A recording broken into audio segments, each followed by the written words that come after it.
So welcome everyone to this session on how to write a more effective letter of recommendation.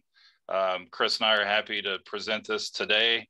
Just give you some thoughts on maybe a different method to coming up with letters of recommendation for your students. We'll go in and just formally introduce ourselves. My name is Joel Ford. I'm a school counselor at Conner High School in Hebron, Kentucky, up in Northern Kentucky. I'm also a former president of Kentucky ACAC. I served on the most recent NACAC CEO National Search Committee. And I'm also shamelessly a co-host of the Get Schooled by Reeves and Ford podcast. I don't know what I've been doing for the last 18 months. I've been all kinds of places, but I really settled on a home at St. Henry District High School, thanks to Molly Rebker, Billy Sarge, and also Ali Loneman. So super happy to be there right now. I have at one point run through the cycle of president for Kentucky ACAC. I was on the board of directors when the notice came in 2017 with the Department of Justice investigation. So my time on the board was very interesting. And yes, I co-host the Get Schooled by Reeves and Ford podcast with Joel, clearly. So today, in our 30 minutes, we want to talk about, what the essential aspects of letters of rec are in our estimation, what the purpose for them really is. We're going to show you some sample letters of rec from this organized narrative style that we're going to show you, and just talk about the methodology and how you can maybe implement this in your own writing when you're writing letters of rec for your students. Okay. We don't want to spend too much time on this because we don't have a longer session, Joel, but basically, I think for our story, it's that as professional school counselors, not guidance counselors, as professional school counselors, we're busy, constantly busy, and you're pulled 1,000 directions. And, I watch Billy work now, and people knock at his door like 150 times a day. They don't knock, actually. They just walk in his office like 150 times a day. So and you still have to get these letters done, and you have to concentrate. And that's kind of what we're going to get at, just the concept of, you used to have a caseload of 500 to 1, 600, 700 to 1. I've had 700 to 1 before. How do you get this stuff done? And this is one of the areas I think we both felt like we could make it a lot easier and save a lot of time as we stop and start through our days. For what it's worth, I've been working on one off and on even during CCIE today. I have been listening to all of the sessions. So that kind of tells you that, you can stop and start a little better with the organized narrative that we're going to show you. Okay. Chris, you want to hit the highlights of this? So this slide came from the original presentation in 2017 in Boston, when a few colleagues approached me. I'm an early adopter type. So when Michelle Rassich from Rowland Hall High School in Salt Lake City showed me her narrative formats, this organized narrative, I mean, I trust her anyway, so I just jumped on it. But this is one of their slides, and they just kind of did some research on what parts of the letter are most important, and what colleges said, and what the Access counselors said. And that's what the results of this slide would be. So obviously, quality of character, special circumstances are clearly the top 2 items colleges need to know about, and in the opinion of high school side and of the college side. An analysis of the course selection, and you can see the other aspects. Anecdotes still rank pretty high. We thought, as high school people, a little bit more than the college people did as far as anecdotes. But these are the things that often show up in letters of recommendation, and this just kind of ranks them if you have limited space or time, or the way you want to begin thinking about a letter, or a letter isn't even the right word, a recommendation. These top items are the things to consider and highlight within the recommendation. Okay. So what we actually found when we started doing this, and Chris started first, and then he, like most things, will call me up and say, hey, you need to be doing this. we actually found that you ended up with more information, and it may look longer, but actually we were saving time. Um, you didn't have to like start to finish in one session. You could write a while, come back to it, write some more, come back to it. And so in the end, we ended up providing more information in a better way, in a more organized way. And the feedback that we got from college reps was that it was easier to find information that they were looking for, the way that the structure that we're going to show you. Okay. It is coming, promise. And so here we start. So, you know, when Chris was at a previous school, he used this format. Like I said, he calls me up, says, hey, you need to be doing this too.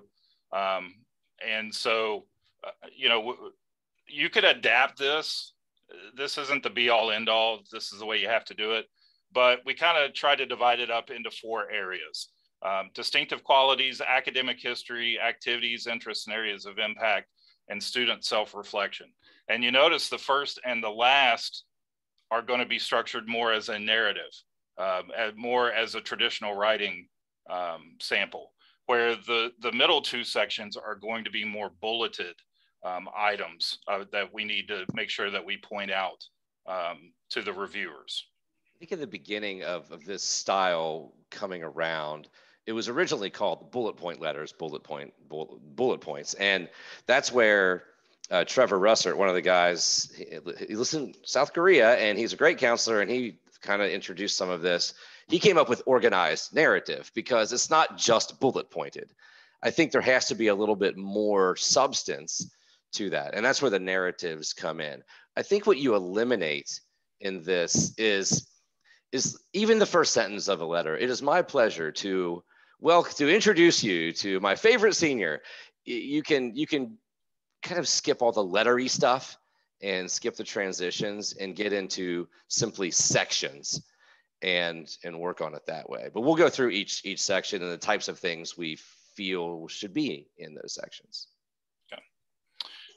So here's an example from Chris from a letter as far as the first section, distinctive qualities, is concerned. Gosh, I feel like I almost want to read this. Do we have time? We'll give you guys just a second to I'll review, and then we'll comment. There you go.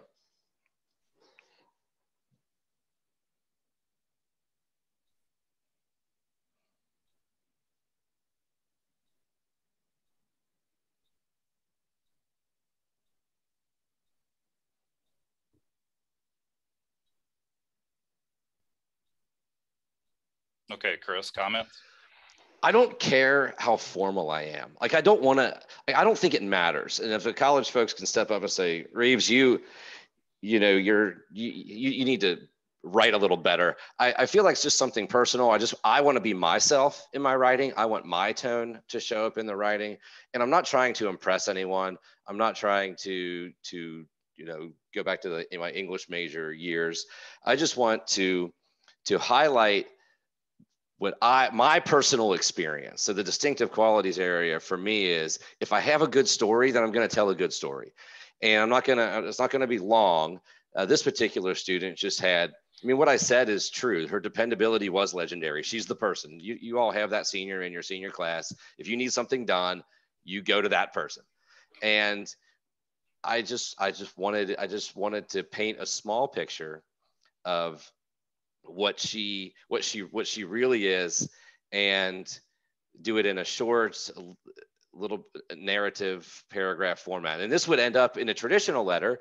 This stuff would be in there, but I just wanted to pick out the most important pieces I saw and put it into a paragraph. Okay. Here's Eli. He was one of my students. Your distinctive qualities tend to be a little longer than mine, don't they? Yes. Yeah. And in this particular example, I did include a story that from 10th grade. In this case, this student was really wanting to engage with the other kids in his AP European history class. And he was wanting to have conversations at a really high level. And so when he came down to my office to talk, and we're talking about like the conversations he's trying to have, I'm thoroughly enjoying them because as a former history teacher, I'm right there with him. But going through, and he's having to figure out kind of where he fits in terms of his peers and what he's looking for, and to show his growth throughout high school was a story that I really was trying to capture. I would also, if I had a student with special circumstances, this is the place I would put that also. I would definitely address, you go back to that slide from Axis, I would address special circumstances in this section as well. Example 2, or section 2, academic history. I try to, this is me, right, Grace? I try to put things in context, because so like when I'm working on this, the first thing I'll do is now it's going to be a little harder at St. Henry because I'm going to need Billy's help on all this. But I knew the teachers really well at Beechwood. And if I had a student who maybe struggled in AP Chem, I know that class is absolutely destroying people. So I might mention that in this part for context. You might see the only, I think I might have even done this with the student a little bit, the AP Bio stuff. But I try to not just take the pieces of the transcript and recite those. I try to think of something that will put it into context for the counselors at the colleges.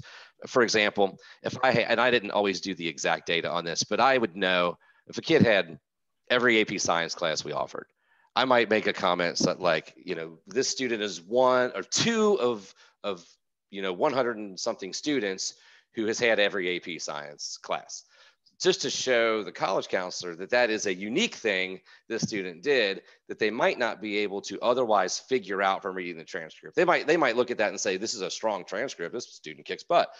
But for me to add a little something else to say, hey, only 2 students have done this, I think that adds some context that is helpful for the colleges. So I start with the transcript. Maybe it's some things I know about the student. And we have surveys we have the students fill out. It's kind of cheating a little bit because I'll take a lot sometimes of things I never knew before, but some comments the students made in the surveys. And I guess it's not cheating because now I do know those things about the student. But that's my take on academic history. And so, on my end, I try and define some things. For instance, this first one on class rank, because our class rank is not just GPA. So I want the college to know that if you take that numerical average of all their grades, she's, in this case, Morgan, she's second, out of 300 kids. So it's not just that she has all A's, she has strong A's across the board. Or, kind of like Chris was pointing out curriculum wise, we're on a block schedule, so our kids can take 32 credits. When she graduated, only 4 of them were not at an accelerated level. Wow. And most of that was requirements, right? And so if there are things, or, the 4th bullet, I know in Kentucky that seems no big deal. This student was looking out of state. So, I've got to be cognizant of that as well.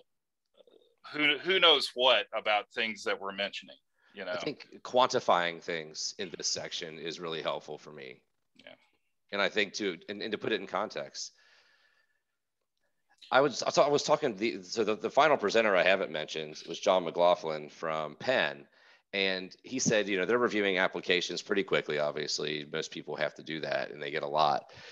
For me, instead of me going on and on about Roop being a debater, he said on his notes, he would just put great debater and move on. So I mean, I could spend 2 paragraphs talking about how wonderful and all the accomplishments she had in debate. And all he's going to put down on his notes is great debater. So I try to, again, she was an exceptional student with the next generation student council, stuff like that not everyone gets to do. I try to find a little variety. I try to just talk about what they're really passionate about and almost create kind of a theme for a student. Maybe well, you can read it. You can see the things that are on there. Joel? Yep. I'll use this section to maybe define what I would call Connerisms, right? Good point. Things that, you know, for instance, this third bullet, Emily was a member of our school's breakfast club.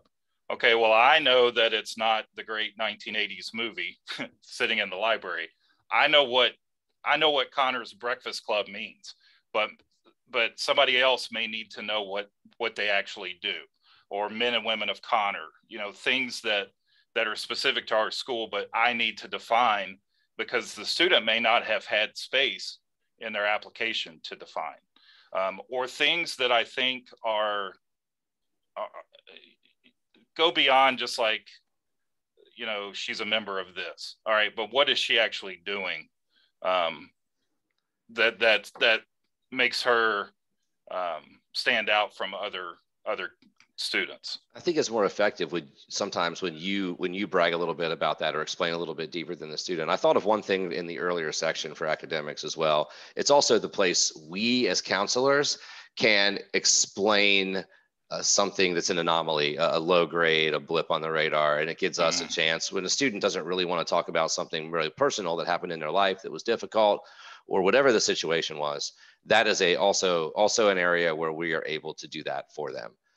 So self-reflection, this is one that we have, even Michelle and I have gone back and forth a little bit as far as what do you kind of do with this? In the survey, I do like that we ask them to choose adjectives or phrases that describe them well. And I kind of use that in the self-reflection. Still trying, honestly, to figure out how a good way to end this would be. Maybe we've been talking about making comments about the future or just forward thinking or how we think these traits will translate to college life and trying to find a good way to end it. Again, we're not doing a formal letter, so we don't have to find the perfect way to end this narrative, but still working on finding good ways to wrap this up. Yeah. And what I like about this section is, you know, like in this case, I remember this, you know, we use the question that they list the 6 words, then they talk about why they picked what they did. And she actually gave examples in her life to go along with the words that she picked for herself and just really went in depth. This is also the space where if I think a student is selling themselves short, I can say, yeah, I agree with their choices, but I would also add A, B, and C, you know, or I've seen A, B, and C kind of thing. And so I think it gives us a chance to comment. I think it gives the reader a little bit of another chance to get a perspective on that student.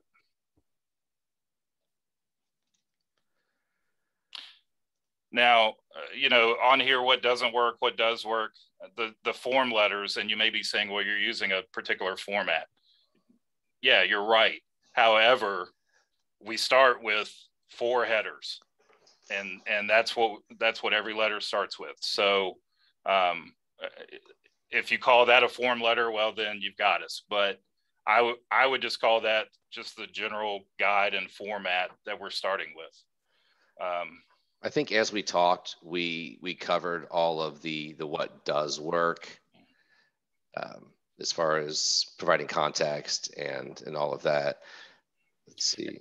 And I think the one thing Chris and I have talked about before, like we've gone back and looked and we'll find occasional errors or typos or whatever.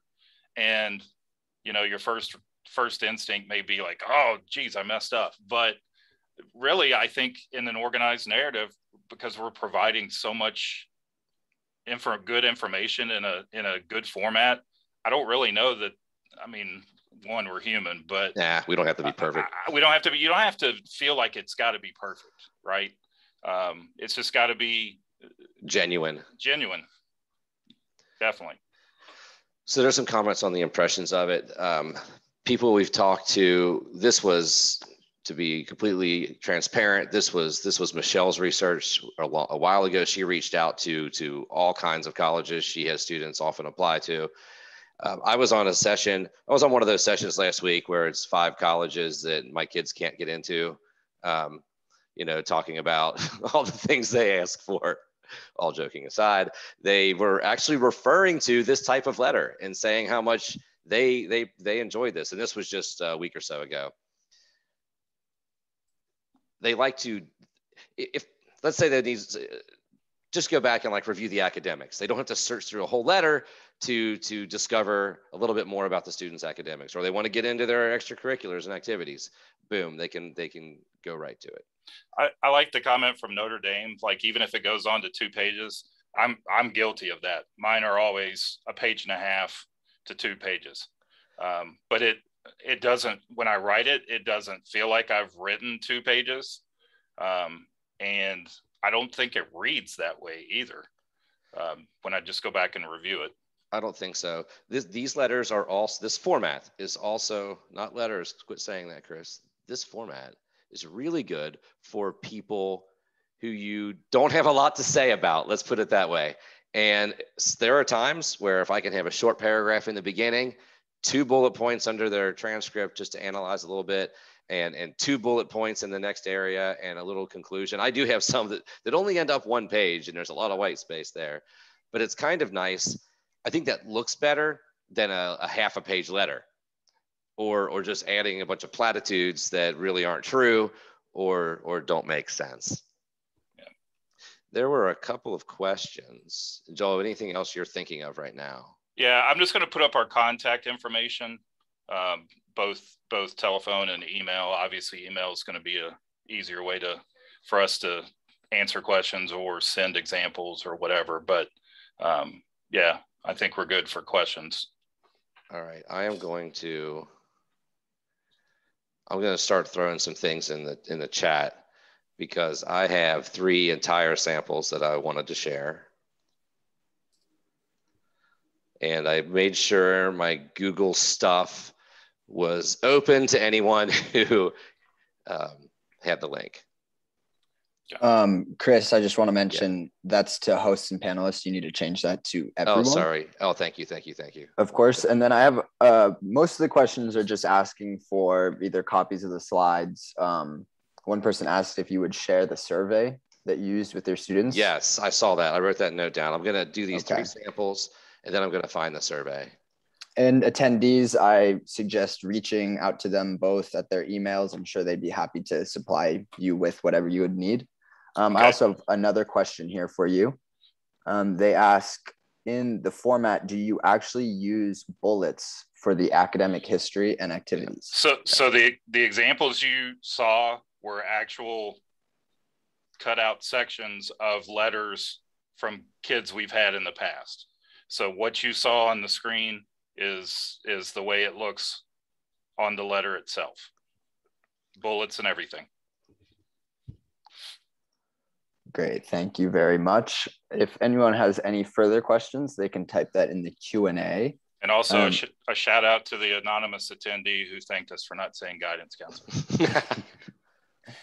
Let's see, I am very, very close to finding student rec form. Chris, should I go in and do what everyone that knows us is expecting?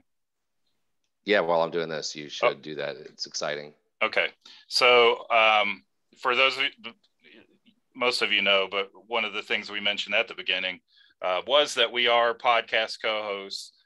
If you look on iTunes, Amazon, SoundCloud, anywhere you get podcasts, if you look at Get Schooled by Reeves and Ford, we have a podcast on college admissions. It's great for professionals like all of us. It's great for your kids.